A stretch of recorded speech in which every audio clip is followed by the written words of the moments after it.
Welcome to the Choose Hard podcast. I'm your host, Cody McBroom. I am a father, husband, coach, and the owner of Tailored Coaching Method, a world-renowned online fitness and nutrition coaching company that is helping people all over the world transform their bodies and live a better life. Today, we're going to talk about nutrition, specifically fat loss nutrition principles. And I've narrowed it down to 7 specific things that we need to prioritize when working with a client online who is seeking fat loss. Now, there is some, we can call it house cleaning or whatever we want to call it, some items or some things I kind of want to touch on before I get into the actual principles. Okay, so we have 7 principles that I'm going to get into. But before I do, number one, I want to let you guys know that this is it's an Instagram post that I did. It's a swipe carousel post with the 7 principles. Now, there has never been a time where I felt like maybe something random, but like when it comes to nutrition or training, there's never really been a time where I feel like I put all the information I have on this topic into one single post on Instagram. It's just not enough space. Whether I'm doing a carousel and they even increased it to 20 slides, even if I do 20 slides, or it's a full 90 seconds, which doesn't give me much on a reel. The longest caption I could possibly fit. It just, no matter what, I'm never going to get all of my thoughts out. And what we have found with clients and what I've seen with the coaches who I mentor as well, when we provide more context, it does a few things. One, it actually lowers the sense of overwhelm and very much so the sense of frustration as well. Because when I provide as much context as possible and I do it in a teachable manner, there's enough context to rule out any of the stories that can flood your brain that cause you to create doubt or confusion. On the other side of this, when we create enough context, there's no overwhelm because it is very, very clear. We know what to do, when to do it, how to do it, and we know the next step we're going to take in order to make sure that we do it properly. And so when we have that clear guidance, there's no anxiety, there's no overwhelm, because that comes from the fear of the unknown, the fear of I don't know what to do, or the fear of I have so much to do, I don't know how I'm going to do it all. Well, if we provide the right context, you'll know exactly what you're going to do as well as what's going to happen next. And you know how much to bite off one step at a time. And that eliminates the overwhelm from a standpoint of I have all this information. How am I going to get done? Well, I'll show you step by step in this manner. Okay. So I want to be able to provide way more than I could do on Instagram, but go check that Instagram post out. I'll link it in the show notes of this podcast so that you can do so. It's a good one to save and come back to because it really kind of acts as like a blueprint for any plan that you're creating, whether it's for yourself or for a client. Next, I want to mention that I said online, right? This is the 7 nutrition principles that make or break an online client's fat loss results. The reason I say online is number one, I run a company called Tailored Coaching Method. We are 100% online. So this is what we do. This is what I'm an expert in. Number two, even when I was in the gym setting and when I help gym owners integrate nutrition coaching into their gym model, it's done outside the gym. It's very rare that any of this nutrition aspect gets done inside the gym. You can consult a little bit in the gym, but usually that's the initial like onboarding or the kickoff, the strategy session. The reality is that great coaching, especially when it comes to fat loss, it happens outside of the gym because you're not going to do anything in the gym that is going to create the fat loss result. The gym is for strength. The gym is for building muscle. The gym is for improving movement patterns. It's for connection and community. Yes, you can burn calories in there, but also some of the most effective ways to burn calories are actually mindless. It's like pull up Netflix on your iPad and walk on the treadmill or stair stepper. So most of this stuff applies to outside of the gym. And the reason why it's so important to understand this is because if you can understand these nutrition principles, you will have the guiding principles and rules that you must abide by in order to get results. And you can fill the rest of your time with that client connecting, creating better adherence, which I feel like we have truly become to master. This is like, that's where we shine most as a company, is helping clients actually adhere to the plan long-term and not feel like there's a plan to adhere to because it becomes easy. We make self-discipline become automated, and it literally is an autonomous feeling because it's just so automatic with them. It's very habitual. And more time spent just connecting, creating accountability, adhering, so on and so forth. Okay. So this is all based on online because that's where most of this fat loss stuff happens. And lastly, I think that this is a great plug for giving you more value in future episodes and just letting you know to go leave a question. Like, funny call to action, right? Hey, let me help you more for free. But no, really, like go to choose-hard.com or choosehardpodcast.com. You can also comment on this if you are watching on YouTube or listening and or watching on Spotify. I do not believe Apple Podcast allows comments yet. But please do leave a comment if you have any questions. Make sure you head over to choosehardpodcast.com or choose-hard.com. All the links will be in the show notes. I think there's a direct link to ask a question. I can't remember what maybe it's like question or Q&A.choosehard.com or something. I don't remember. It'll be in the show notes. So check that out, but go leave a question. Ask me any question regarding this stuff. I haven't done a Q&A podcast, like just a solely Q&A podcast in probably a couple months. And I want to do one soon. And I would love to bring some clients on here that I can answer in regards to coaching and really diving into what you struggle with most. So take advantage of the fact that this is literally like a free coaching session every time you listen to it, especially the solo episodes. So ask away. And if you enjoy that part, if you enjoy the interviews, if you enjoy any of the above, please do leave us a 5-star rating review. I'll just leave that shout out right now before I forget, because that is not on my agenda. I don't have these scripted out to do some fancy outro to get more reviews. The greatest things in life all start with a challenge. You must accept that everything is hard before it gets easy. You must accept everything you want in life begins with a hard path. Okay, now, 7 nutrition principles. The first principle we have to cover is probably the most obvious. It's also the most important. That is energy balance. Energy balance is going to remain the most important principle that needs to be intact or needs to be abided by for fat loss, no matter what. Like, we can never lose sight of the fact that we do need to adhere to energy balance. And the reason this is so important is because it's really a non-negotiable. It doesn't matter how clean you eat. It doesn't matter if you're following a high fat or a high carb. It doesn't matter if you are intermittent fasting. It doesn't matter what kind of diet you are following. What matters most is that whatever diet you fall into, it abides by the principle of energy balance, because without a calorie deficit, you will not lose weight. And this can be so unbelievably frustrating for the average person who feels like they're doing everything right. And this is why we encourage people to track. This is why when we go through our process with clients, this is part of our tailored transformation process.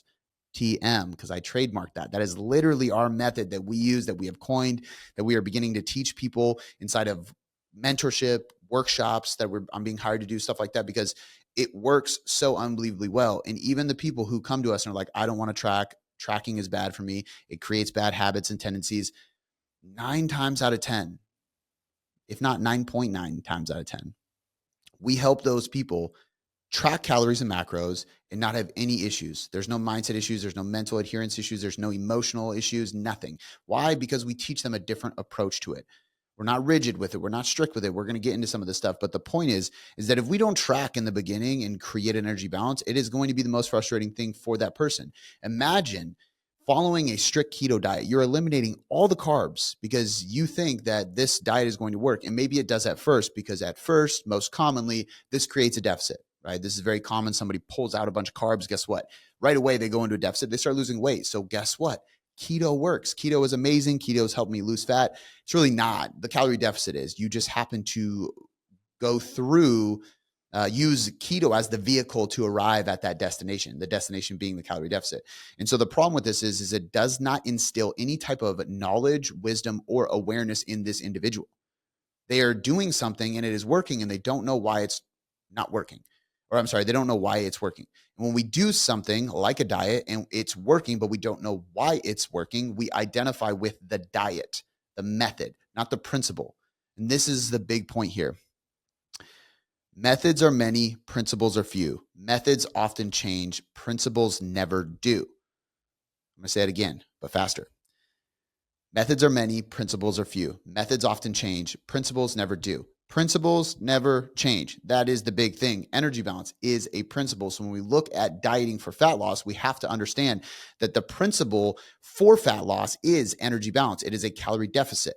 Creating a calorie deficit is required. Whatever vehicle we use to get there, whatever method we implement into our diet and our nutrition in order to accomplish an energy balance is totally fine. So if somebody's listening to this and they're like, well, I love keto, that's fine. I'm picking on keto, but you can do it. You can totally do it. It's fine. You're not going to die. Nothing bad's going to happen. I don't think it's the best approach. And there's a lot of reasons why I don't think so. But if somebody adheres well to it and they feel good and they like it, I have nothing against it. Why would I? They're accomplishing their goal, which is fat loss. And my job and my passion and my role is to help them do that, accomplish their goal. So I don't care what method they use, as long as they know that it's not the method that is causing the fat loss. The method is allowing them to adhere because the method is specific to them, but the actual principle of calorie deficit and energy balance is what is helping them lose fat, not the method like keto or even for that point, macros, a flexible diet. The problem with saying that that's not the thing that's leading to the deficit is because it's not really a diet. It's a tool. It's a measurement. So it's kind of a method, but it's more of a tool than a method. You know what I mean? So like, that's like saying, what kind of training program do you do? I do the one with reps. What? I do the set and reps training plan. That's how I train, set and reps. Saying it out loud sounds so dumb because it doesn't make sense. Every program has set and reps. Every diet plan and every method of dieting has calories and macros. That's just the fact. So this is really, really important though, because there's a lot of average people or non-coaches who listen to this. And there's a lot of coaches who are working with Gen Pop and average people. And there's a lot of people who are going to stumble upon this podcast. I mean, thousands of people who will stumble upon this podcast because they're looking for help with dieting for fat loss. And they need to understand, you listening to this need to understand, it is not the method, it is the principle. And when you understand this, you will not put the method on a pedestal, which is a very, very dangerous place to be. You shouldn't put anything on that pedestal except yourself, self-respect, self-integrity, self-values, personal identity. I'm going to do a whole podcast here soon on adherence because I think I know this. The biggest reason most people fail to diet consistently and they fall off their diet and they struggle with adherence to the diet for losing fat is because they don't prioritize personal identity, personal standards, and personal values. And the number one reason coaches fail to help people get lean is because they don't understand how to coach this. And they don't have the confidence to be able to direct somebody to finding their personal identity, values, and standards. And I feel very, very strongly about that because we've tested this and we've used this and we work with so many people now. This is the key. I digress. The big point here is it's not about starving your clients and putting them into a massive deficit. It's about controlling calories to put the person into the range of calories they need, the right energy balance for their result, whether that's fat loss, a calorie deficit, performance, maybe it's maintenance, maintaining its maintenance, maybe just stress relief maintenance, or it's maybe recovery from hormonal stress, or it's building muscle, or it's adding training volume, running volume, performance volume that is going to lean into a calorie surplus. But whether it's a deficit, maintenance, or a surplus, this is the energy balance game we're playing. This is the biggest principle. Without this, nothing works. And so we have to recognize this to eliminate frustration. And also, I think one big issue I see is when I want to share a good story or analogy to be able to really articulate this so people can get it. A big issue with people glorifying the diet method is that they think it's the diet method, not the diet principle that's getting them result. And then they share that information with other normal people. So if somebody thinks it's keto that is causing them to lose fat without realizing that them doing the method of ketogenic dieting is putting them into the principle of calorie balance and energy deficit, then they will share with other normal people who don't know better that keto is the way they lost fat. And that's the key to success. And now normal people walking around think that ketogenic dieting is the best way to lose weight, or replace keto with a different neighbor who did intermittent fasting. And this person told everybody that intermittent fasting was the thing. And they even got autophagy and better health, and they're going to live longer, and they're better and more superior than you because they don't even need to eat breakfast. I'm joking. But point is that now other people think, average people, normal people think that intermittent fasting is the key. Somebody else does a Mediterranean and spreads that. Somebody else does some other diet, carnivore, all these things. And the problem is now we have a bunch of people walking around who are not nutrition professionals sharing what they did, which that in itself is not an issue, but the way they contextualize it and explain it to somebody puts that method on the pedestal, telling this person that that's the path they need to take too. And that could set somebody up for a lot of, honestly, a lot of destruction. It could cause an issue with their mental state. It could cause an issue with their hormonal state. It could tank their performance. I've seen so many first responders that are doing keto and carnivore and intermittent fasting, and they're so confused as to why they feel like shit all the time. You're stressing your body out even more. Not only are you in a deficit, but you're also not eating in certain parts of the day, or you're removing carbohydrates from the diet, the one energy source you need, and the one source of nutrients that significantly decreases cortisol levels, the stress hormone. Like, I could go on, but it's because we have this game of telephone where people are speaking into cups, and now neighbor to neighbor to neighbor to coworker to friend to colleague, everybody is sharing diet information when they're not a diet professional. I don't go around sharing information about how to wire lights and electricity stuff because I don't know shit about it.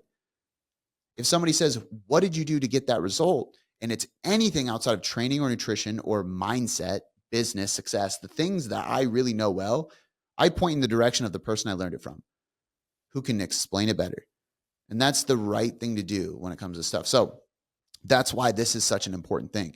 So if even if I put somebody on a diet that is not just macros, even though everybody that we work with, 99% of them are going to track calories and macros in the beginning.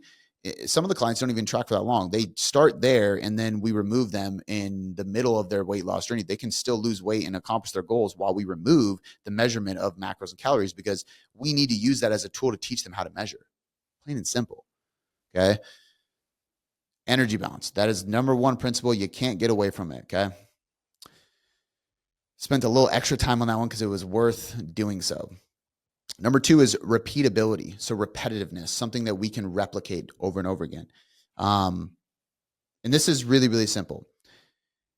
The best nutrition plan for fat loss is not necessarily the one that looks good on paper, but rather it's the one that the client can repeat without any friction or stress or overwhelm or confusion as to why it's working on a regular basis. So I'm going to say that again. Think about it like this. No matter what the plan is, if there's friction to be able to repeat it, it's probably not a plan that's going to work well. See, I see a lot of people that make the mistake of saying, if you can't follow the diet for longer than 30 days, then that's not a sustainable diet plan. Bullshit. That's not true. That is actually very inaccurate. And I feel very confident saying that because we've worked with, over the last 8 years, just in the online, not even including my 7 years of being a personal trainer before that, we've helped over 2,000 people with Tailored Coaching Method. It's like, we've seen this time and time again. I will put people on a diet plan that they can only follow for 30 days. That's fine, because maybe it's only a 30-day plan, right? Maybe it's a 60-day plan. But too often do we focus so much so on long-term sustainability that we forget about short-term victories. You cannot focus so much on the big long-term diet plan that you forget that you still need to get great results right now. So the best plan for any individual who wants to lose fat is not always the best one as far as what looks good on paper. It's also not the one that is the most sustainable on paper. It's the one that is going to be repetitive day to day for the duration of the diet you are accomplishing or trying to accomplish without any friction. Okay.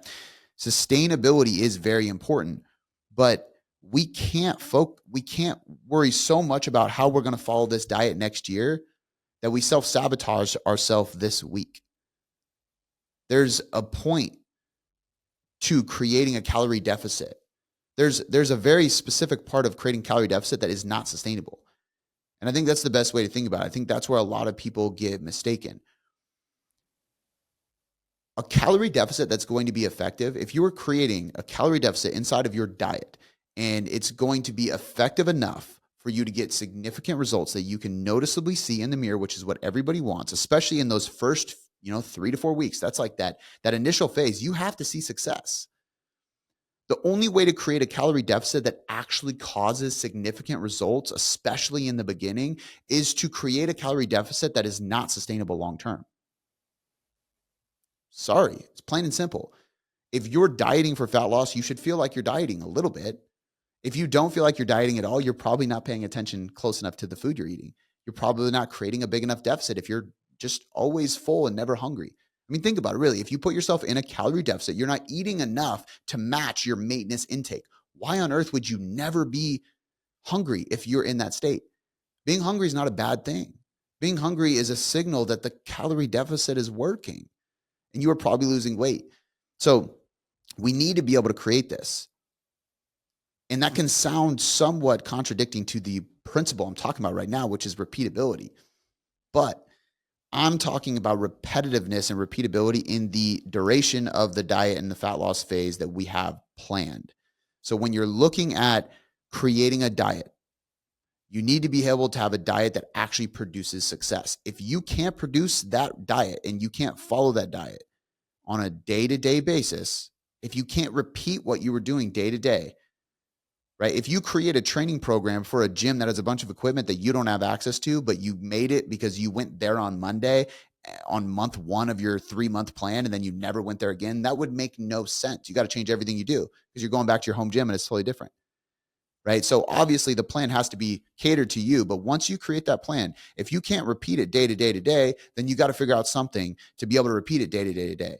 Whether we're talking about the meal plan or the calories or the macros, there is something about the repetitive nature of checking the boxes and doing the work that creates this autonomous aspect of dieting, and that makes it really easy. The only way to make self-discipline mindless is to automate it, because when you automate discipline, there's no willpower involved. It's just what's there. It's the menu. It's the only choice you have. It's the only options. It's already planned out and made for you. The less choices and decisions I have to make in those actions, the less willpower I have to muster up in order to do the thing. And when I muster up less or no willpower to act, that means I'm saving myself the energy and the mental stress and capacity required to be a disciplined individual and to make actions that are disciplined. Okay. And so I say all this to say, when we make something very repetitive day to day, we eliminate the requirement for willpower and discipline. And when we do that, it becomes very, very easy to follow on a regular basis. That does not mean that it doesn't suck sometimes or cause hunger sometimes. And it's always easy. And so that's where I'm prefacing this whole principle of repetitiveness and repeatability very specifically because I don't want people to get it misconstrued with, well, I can't eat healthy all the time. I have to have junk sometimes. Okay, well, what does that look like? What does your free meal look like on the weekend? What does date night look like on the weekend? Are you going to have a date night every week? Yes. Okay, what day is going to be date night? Saturday. Cool. Let's make that the thing. Now that's part of your repetitive plan. That's repeatable. It doesn't have to be day to day. It can be once a week. The rest can be day to day, right? And when do you go to the gym? What time of day do you go to the gym? Let's make that repeatable. If somebody doesn't have the gym factored into their schedule, it will be way more difficult to adhere because it's not repeatable. It's not a repeatable task or habit in their agenda. It's an activity or an event that they're just getting done when they can get done.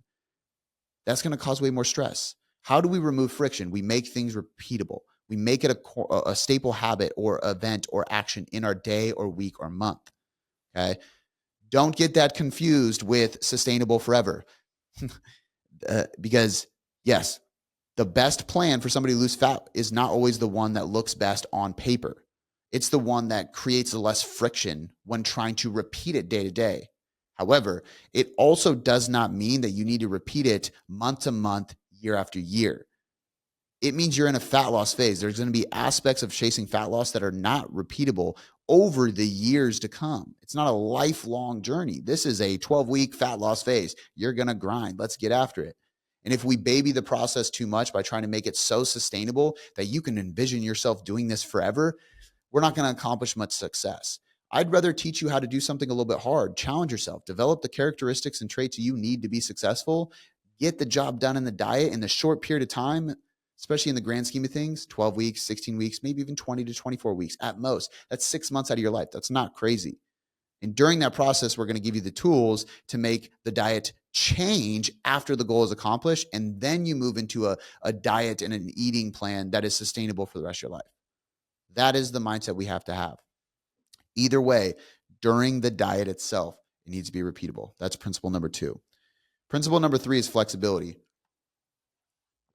which is good because as we're talking about the calorie deficit and energy balance being so important, something being repetitive, and how we got to try to automate so we don't have to muster up willpower and discipline so often, we do have to recognize that if we make a plan that looks amazing on paper and we can technically, on paper, repeat it day to day, but it's miserable in the process, we're going to fail too. We might make it 3-4 weeks, but you're going to fail. So there has to be aspects of the diet that are flexible. And this is why number 3 principle is flexibility. Rigid diets negatively impact how people view eating. This is what causes people to have disordered eating, not eating disorders. That would be something like bulimia or anorexia. This is talking about disordered eating, which is more of a mental issue, an emotional response to eating. Sometimes this includes binge and restrict cycles. Sometimes this includes body image, body dysmorphia, body image issues, body confidence issues. Sometimes this has to do with like being obsessive with tracking and calories and measuring, all of which we can use tracking as a measuring tool to eliminate those things as well, by the way. In fact, research does not point to tracking causing any of those things. It's the dieter, not the diet itself. You can create a disordered eating pattern in your life with any type of diet you follow. The method can turn into an obsessive habit. It's how you're coached, how you act, how you operate, how you set goals, how you create the plan you're going to follow day to day. That's what determines whether or not it increases the likelihood of you having disordered eating patterns. But anyway, we have to allow for flexibility, whether that is, like I was saying before, date nights, social eating, holidays. As I'm recording this, we're a few days away from Thanksgiving this year. Same thing. It's like this has to be a day where we eat intentional, not fully intuitive, but we have to enjoy the food too. We don't track and measure food on Thanksgiving, but we should have the level of internal discipline and more so internal respect, because when you have self-respect at a high level, that's where you have rules and standards and guidelines and principles that you follow and stay integrous with. And when you have integrity with those rules and expectations for yourself, you're going to act in more alignment with the person you want to be and the goals you have. This is why personal identity, personal values, personal standards are so important for getting great fat loss results. This is why we prioritize that with clients so much. But flexibility can actually teach you how to have self-control. If somebody is extremely rigid, they're never going to gain any real discipline or control because they're just eliminating something. Like if, for example, imagine if you put those plugs or like those like corner blockers, like the plugs for the electric outlets or the corner blockers for tables and counters for toddlers and babies, Imagine if you just had those forever, like your kid's like 10 and they still haven't been around a sharp corner in their life. Obviously I'm exaggerating, but the point is you have to remove the safety things after a while, right? You remove the training wheels at a certain point. So if we don't remove some of these boundaries or walls or these eliminating bumpers and factors, if you will, they're never going to gain self-control. You can only have self-control and self-discipline if you're around temptation. How am I supposed to practice self-discipline and self-control if I'm not around something that I know I shouldn't have and I refrain from? Refraining from something is not a negative thing. That's actually a very positive skill and trait that you should develop as a human being, right? At first, do we want to have to do that all the time? Probably not, because then you're constantly needing to lean on willpower and trying to muster up discipline to get through your day. Like that is a stressful way to diet. So we have to have flexibility in there because it gives us a break, right? Flexibility is not just being able to have, a Pop-Tart every once in a while or whatever it is. Flexibility sometimes is not being so damn accurate with measuring. Maybe you measure your piece of meat and it's you track you were going to eat 5 ounces and then it's 5.5 ounces and that sets your fat up by 1 gram for the day. Big deal. We have no idea how accurate anything is. So you could be at 51 grams fat if your goal was 50, or you could be at 49 and you think you're at 51, or you could be at 56 for all you know. Like it is always going to be a little bit inaccurate. We can use tracking and tools to make it as accurate as possible, but everything is a good estimation.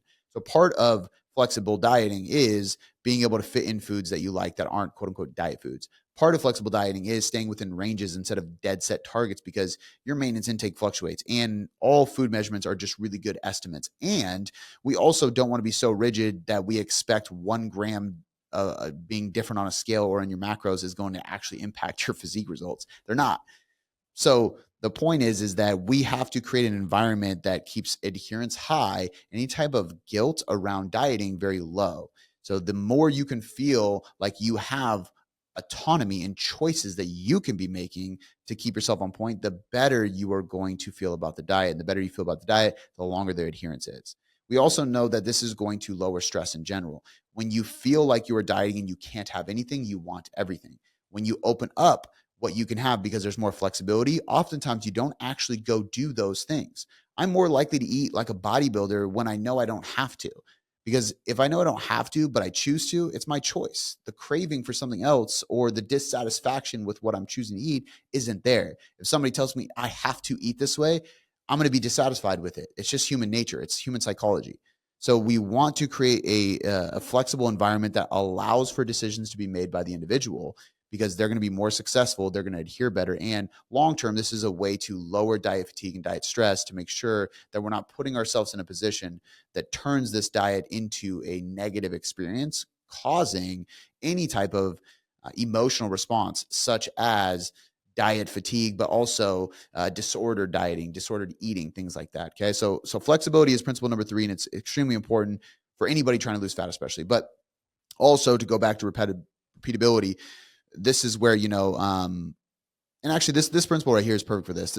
Principle number 4 is structure. So, and this doesn't contradict flexibility whatsoever. Structure is what gives us clarity and direction with what we're doing. And in fact, when you have structured flexibility, you're going to be way more consistent and way more successful with dieting, because just focusing on structure creates rigidness, and just focusing on structure that becomes rigidness will turn the diet into a chore, and it's going to be very difficult to adhere to. Just focusing on flexibility means that you're coloring outside the lines too often. You're not going to paint a good picture. You're going to be floating around and being very inaccurate. So there's no precision there. When we have structured flexibility, we have the best of both worlds. We have guidelines, we have borders, we have these bumpers in our lane that allow us to stay on track, but they also ensure that we are within the range that we need to be within to get to the result. In fact, you can actually create more organization when you have structured flexibility, because it's not stressful, but it's structured enough to lower anxiety because you know where you're going. There's nothing worse than doing something and not knowing what the result's going to be. So if you have enough structure, you can organize it in a way that does keep you on the right track, and it guarantees you get a result, which is going to lower the sense of anxiety you have, because you know exactly what you're doing, why you're doing it, when you're doing it, how you're going to do it, and that you have the flexibility in there to make sure it's not stressful. You're going to get the better result. So this is going to remove decision fatigue. This is going to get us in a good repetitive rhythm. All the things I've even talked about thus far can't even happen without structure, because flexibility doesn't work without structure.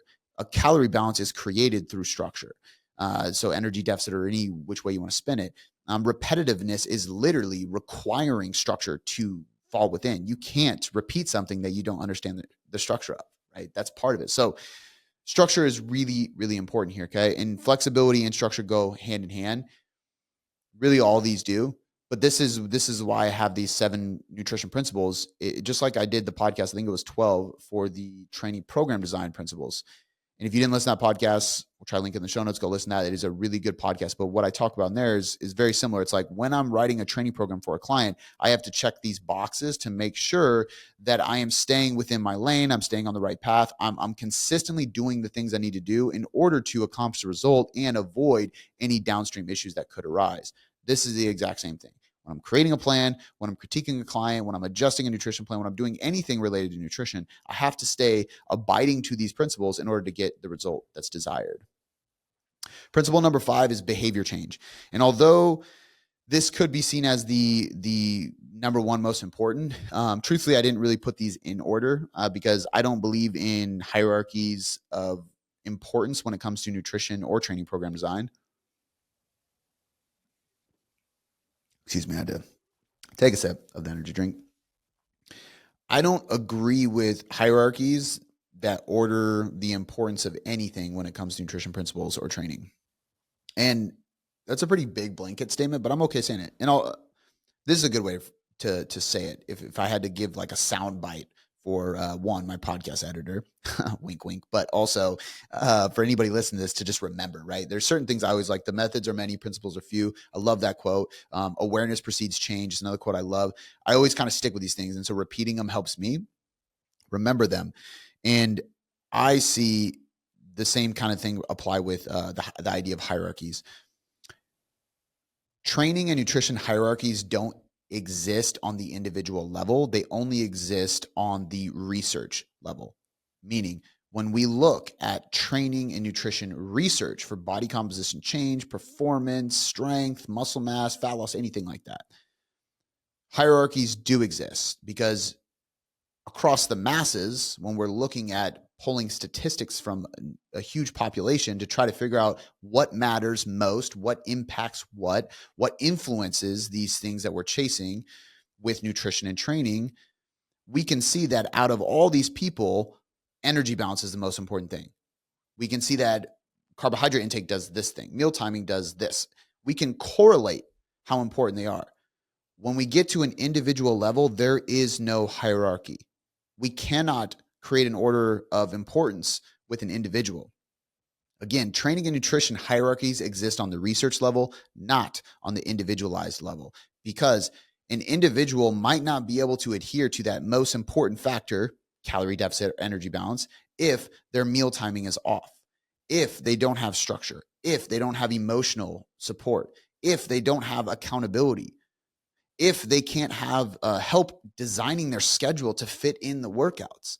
Like, everybody is so different that to say that this one thing is the most important does not make sense, because we can only claim that blank is the most impactful aspect for nutrition or fat loss or training or anything when we look at research done across the masses.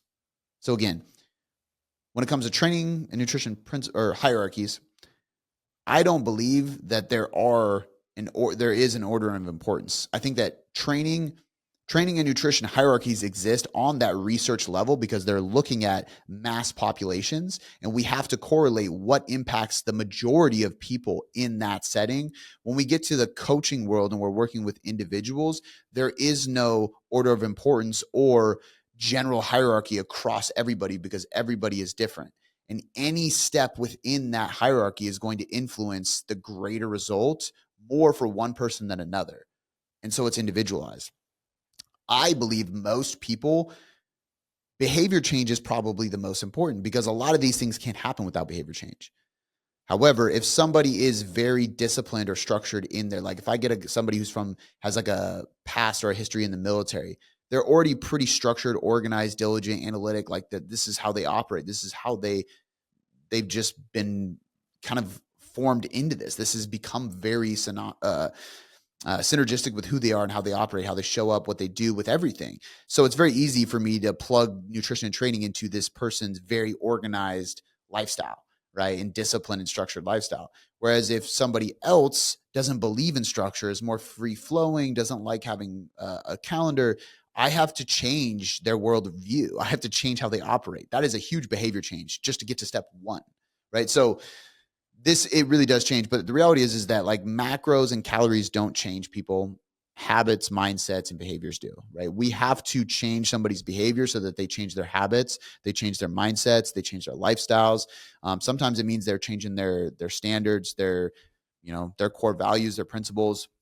We have to help them change how they operate as a human in order to adhere to the plan. So I believe behavior change is really, really important. And as I said at the very beginning, if somebody wants lasting fat loss, they need to focus on identity and behavior more than anything else. I do truly believe that. So normally I would put this as number one. However, again, if we look at research and we just look at like the most obvious thing, it's energy balance. And that's why we started there.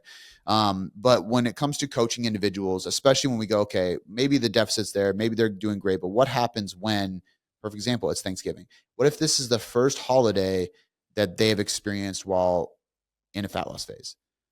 What if this is their first year of trying to create change? So this is the first season of holidays that they've ever experienced while trying to create a big change. What if what if they just moved back to their hometown and now they're around their family for the holidays and their family doesn't support their health decisions and goals and lifestyle. This is something that requires us to help them on a very personal level. We have to really, really help them establish their personal identity, their standards, their values, what's important to them, the principles they follow day to day as a person, how they operate. We usually have to rewrite some of those stories in their head because they have a lot of stories that they're telling themselves right now. They're going to be influenced heavily by the people that they're going to go visit. And a lot of times those get strengthened and magnified when they're there. And so we have a lot of work to do with that kind of person. That is not as simple as creating a calorie deficit, right? How do we get somebody to adhere to a calorie deficit when they're not tracking calories anymore? Maybe because we knew that eventually we had to remove them. So let's do it now. Let's rip the Band-Aid off.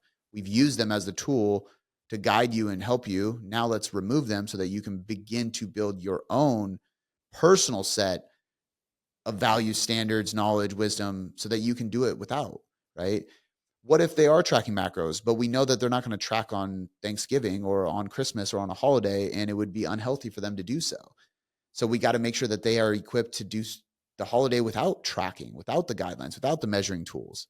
How do we do that stuff? This is behavior. This is psychology. This is mindset. This is personal identity. So because we're really like at the core of it, we're coaching humans, not spreadsheets.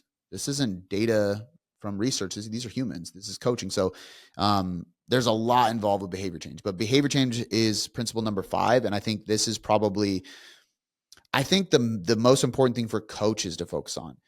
I think it's important for clients too. I think everybody who's trying to lose fat, you have to focus on this. Sometimes you're transferring some of these behaviors from other areas of life that you're great with. But more than anything, I just find that coaches seem to struggle a lot with coaching this. They really do. And so it starts with you.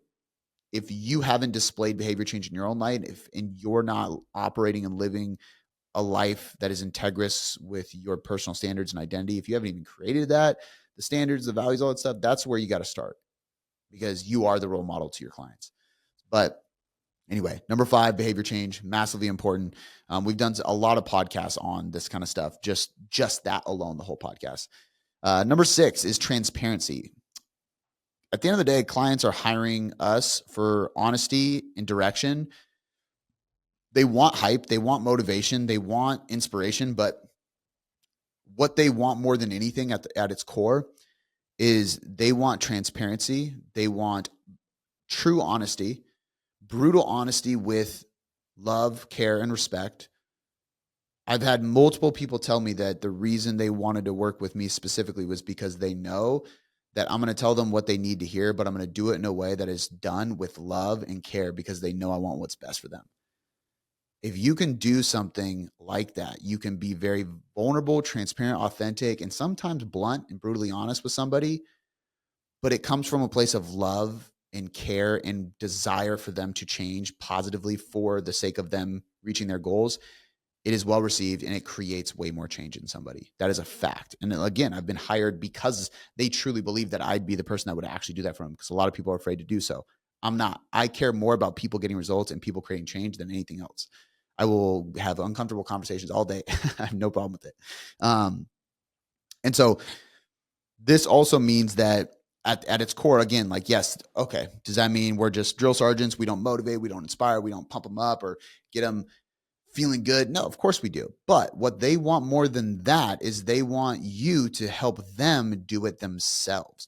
People don't want to rely on their coach for creating hype and motivation. If somebody has to have a conversation with me every single time they need to get inspired, that's an issue. At first, totally get it.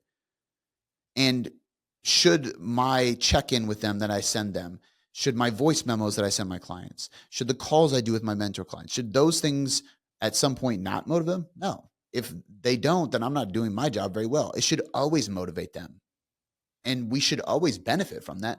But if I have to force inspiration into somebody and I can't help them see how they can inspire themselves, see how to develop their own intrinsic motivation, see how they are worthy of accomplishing this and they should have more self-belief and not self-doubt, I'm not doing my job effectively. And so that requires a lot of honesty, direction, all these things, but it also it requires a high level of belief in them from me. It requires me to teach them how I overcome self-doubt, it requires a much deeper level of what we're talking about here. So we have to be very clear about the expectations. We have to be very clear about the goals. We have to be very clear about what the plan is. We have to be very honest along the way with what's going well, where they need to improve, how they can improve, where I see them at. We have to be able to be very transparent about all the above, which is, again, not just being clear, but being totally honest with what the reality is, what the realistic expectations are, answering their questions honestly, always, telling them what matters and what doesn't, what's a waste of time and money and what isn't, and always steering them back to the path that gets them to their goals, even if it takes them longer to get there because they have unrealistic expectations or they expect to be able to follow something that is not sustainable. Either way, transparency really, really is so key, and it builds trust, and it keeps them showing up even when things feel hard. So our goal as coaches has to be transparency. If we're not transparent, it's going to be a very difficult time to coach on a regular basis. Okay. So number 6 is transparency. And number 7, the last one, is accountability. Accountability is so unbelievably overrated or underrated. I see a lot of this more so from guys. I think for whatever reason, women are better about admitting that they need help maybe, or accepting that they need help and hiring. Men have this issue. It's like, and it's very stereotypical, but this has been forever. This is like the classic, you see it in a movie or a cartoon or like on a meme or like an old Hallmark card where it's like the man won't pull over to ask for directions because he's going to figure it out on his own. So dumb. It's like getting better, but I'm sure it was worse back in the day, like my dad's dad kind of thing. But still, it's one of those things that I still see it to this day, that men have a difficult time admitting that they can't do it alone. I have a trainer who is a female. I have a trainer. I have a mentor in business and life. I have multiple friends who act as mentors in my life as well. Like I have no problem admitting that. I never have. I've spent hundreds of thousands of dollars on coaching and mentoring at this point in my life. And it makes me better because of it. I think it's the most underrated thing. And the biggest piece of all of it is accountability. It really is, because when you pay somebody, you are more accountable to do what you need to do and you don't get off track, plain and simple. And there's research backs up. Data really matters a lot. Check-ins matter. Conversations matter. A coach's presence in your life, it matters. You need the right accountability. And when you do that, you put yourself in a place of being challenged, being supported, being more consistent, having higher expectations, both from the coach to you, because they expect you to do what you said you would do for yourself, and expectations for yourself because you pay for this shit. You better do what you said you were going to do. And when you mix these things together, which honestly, accountability is the glue that holds it all together, you win. Plain and simple, you win. Because the truth is that everything else is just noise. Everything else is just words until it's done consistently. And you can take the methods, you can take the principles, you can take the energy balance, you can take the type of diet, the meal timing, the supplements, you can take the accountability check-ins, the accountability conversations, the community, the training programs, the reps and sets, all the stuff. Accountability is what strings it all together and keeps it moving. Plain and simple. And if you don't have that, you're going to struggle a lot. I think it's the most underrated key. I have seen so many people, do nothing different besides add in accountability, and they're just a little bit more on point. They're just a little bit more precise. They're just a little bit pushing a little bit harder in the gym. Their effort's a little bit greater, right? Their volume is a little bit higher. The amount they do throughout the week is a little bit better. The amount of hours of sleep they get is a little bit better. Their food quality improves a little bit more. They journal a little bit more often. They read a little bit more books. Like it's the smallest amount. Accountability is what happens that does that. Accountability is the thing that causes those things to happen. I've seen business owners not change a thing, implement accountability, and they start making more money. Why? Because they're being held accountable of doing everything a little bit better. Customer service, programming, nutrition plans, leading their team, creating content, marketing, advertising, whatever it is, investing in themselves. So accountability is unmatched. I think it is. I keep saying this is the most important. Energy balance is the most obvious. It is a requirement. Behavior change is probably the most important. Accountability is probably the most underrated, because all the other stuff doesn't change unless you have the glue that holds it together. I hope you enjoyed this podcast. I hope it makes you think twice about what you're doing, create some type of change in your plan, in your attitude, in your environment, in your lifestyle, in what you're doing, in your schedule, and I hope you get better from it. If you do get better from it, if you have gotten better from other podcasts, Or if you're new here and you really love this podcast, please do me a huge favor. Share this with somebody who needs to hear it. This podcast is free coaching every single week, and it's going to stay that way forever. All you can do for me to return the favor is to leave a 5-star rating and review to help us reach more people, and to share it with a friend who is in need, who might need to get pumped up, need some motivation, need some evidence-based, research-backed coaching guidance for free to help them take another step forward towards their goals. Thank you so much for listening to this. I appreciate you. I'll catch you next time.